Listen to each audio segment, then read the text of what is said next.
கிறிஸ்துவுக்குள் மிகவும் பிரியமான சகோதர சகோதரிகளே, இயேசு கிறிஸ்துவின் நாமத்தினாலே உங்கள் யாவருக்கும் எனது அன்பின் நல்வாழ்த்துதலையும் வணக்கத்தையும் தெரிவித்துக் கொள்கிறேன். இன்றைய பகலின் குளிர்ச்சியான நாளின் தியான வசனம் யோவான் எழுதின சுவிசேஷம் 6ஆம் அதிகாரம் 51ஆம் வசனம். நானே வானத்திலிருந்து இறங்கின ஜீவ அப்பம், இந்த அப்பத்தை புசிக்கிறவன் என்றென்றைக்கும் பிழைப்பான். நானே வானத்திலிருந்து இறங்கி வந்த அப்பம் என்று இயேசு சொல்வதை யூதர்கள் கேட்டவுடனே இயேசுவை குறித்து முறுமுறுத்தார்கள். இவன் யோசேப்பின் மகன்தானே, இவனுடைய தகப்பனையும் தாயையும் நமக்கு தெரியுமே, பின்னே இவன் நான் வானத்திலிருந்து இறங்கி வந்தேன் என்று சொல்லுகிறான் என்றார்கள். இயேசு அதை அறிந்து, நீங்கள் உங்களுக்குள்ளே முறுமுறுக்க வேண்டாம் என்றார். என்னை அனுப்பின பிதாவானவர் ஒருவனை இழுத்து கொள்ளவில்லை என்றால் தானாய் என்னிடத்தில் அவன் வரமாட்டான். கடைசி நாளில் நான் அவனை எழுப்புவேன். நான் 2ஆம் முறை வருவதற்குள் எல்லாரும் தேவனால் போதிக்கப்பட்டு இருப்பார்கள் என்று வேதத்தில் எழுதியிருக்கிறது.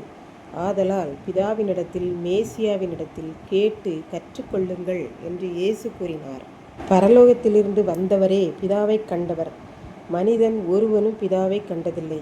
ஆகையால் என்னிடத்தில் விசுவாசமாய் இருக்கிறவனுக்கு, என்னை நம்பி ஏற்றுக்கொள்கிறவனுக்கு பரலோக பாக்கியம் உண்டு. ஏனென்றால் அந்த நித்திய ஜீவனை தருபவர் ஜீவ அப்பமாகிய நானே.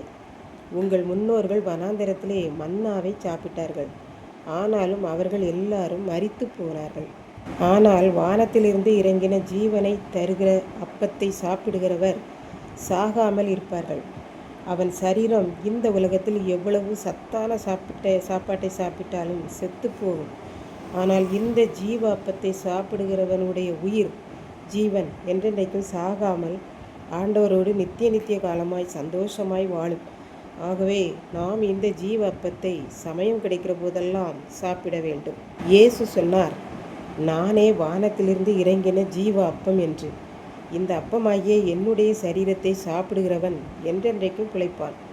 நான் கொடுக்கும் இந்த அப்பம் உலக மக்களின் உயிருக்காக ஜீவனுக்காக நான் கொடுக்கும் என்னுடைய சரீரமே என்று கூறினார். அதை யூதர்கள் கேட்டு இன்னும் அதிகமாய் முறுமுறுத்தார்கள். இவன் என்ன இப்படி சொல்லுகிறான்? இவனுடைய மாம்சத்தை நான் எப்படி பிட்டு எல்லாருக்கும் கொடுப்பான் என்று கூறி எல்லாரும் அவர் பேரில் எரிச்சலானார்கள். இவனை யார் இப்படி பேச சொன்னது என்றார்கள்.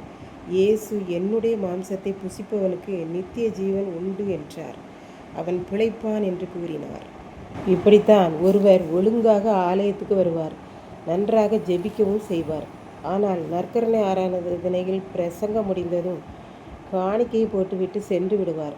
நற்கருணையில் பங்கு பெற மாட்டார். இயேசுவின் சரீரத்தையும் இரத்தத்தையும் சாப்பிடாமல் சென்று விடுவார். இப்படி நிறைய பேர்கள் சென்று விடுவார்கள். ஒரு நாள் போதகர் பிரசங்கம் பண்ணினார். அன்று நற்கருணை குறித்தும் ஜீவ அப்பத்தை குறித்தும் இயேசுவின் சரீரம் இரத்தத்தை குறித்தும் பேசினார். நற்கருணையின் போது பரிமாறப்பட்ட அப்பம் இயேசுவின் சரீரத்தை குறிக்கிறது. இந்த இயேசுவின் சரீரத்தையும் திராட்சரசம் இயேசுவின் இரத்தத்தையும் குறிக்கிறது. இந்த அப்பத்தையும் திராட்சரசத்தையும் நாம் உண்டு பங்கு பெறுகிற போது நாம் ஆண்டவருடைய சரீரத்தையும் அவருடைய இரத்தத்தையும் நாம் பெற்றுக்கொள்கிறோம். இந்த இயேசுவின் சரீரத்தையும் இரத்தத்தையும் பெற்றுக்கொள்கிறவன் என்றென்றைக்கும் பிழைப்பான். இதில் பங்கு பெறாதவன் பரலோகத்திற்கு என்னுடன் வரமாட்டான். என்னுடைய சரீரத்தையும் இரத்தத்தையும் பெற்று கொள்ளாதவனுக்கு என்னிடத்தில் பங்கில்லை, சுதந்திரமும் இல்லை. ஆகவே பரலோகத்தில் என்னோடு கூட இருக்க வேண்டுமானால் இதை பானம் பண்ண வேண்டும் என்று இயேசு கூறினார் என்பதாக போதகர் ஆலயத்தில் பிரசங்கம் பண்ணினார். இதை கேட்டு கொண்டிருந்தவர் உடனே மனதிற்குள் ஜெபித்தார், ஆண்டவரே, இதுவரை நான் செய்த தவறை மன்னியும். இனி ஆலயத்திற்கு வரும்போதெல்லாம் உம்முடைய சரீரத்தையும் உம்முடைய இரத்தத்தையும் நான் பானம் பண்ணாமல் வீடு செல்ல மாட்டேன். உம்மிடத்தில் எனக்கு பங்குதாரும் ஆண்டவரே, நான் என்றென்றைக்கு உம்மோடு வாழ வேண்டும் என்றார். இதை கேட்டுக்கொண்டிருக்கும் எனக்கன்பானவர்களே, இன்றைக்கு நாம் அவருடைய சரீரத்தை சாப்பிடுவதிலும் அவருடைய இரத்தத்தை பானம் பண்ணுவதிலும் எந்த இடத்தில் இருக்கிறோம் என்பதை சிந்தித்து பார்ப்போம். நாம் அவருடைய சரீரத்தையும் இரத்தத்தையும் சமயம் கிடைக்கிற போதெல்லாம் பெற்றுக்கொண்டால் அவருக்கும் நமக்கும் இடையிலான உறவு அருந்து போகாமல் என்றென்றைக்கும் அவரோடு கூட இருப்போம்.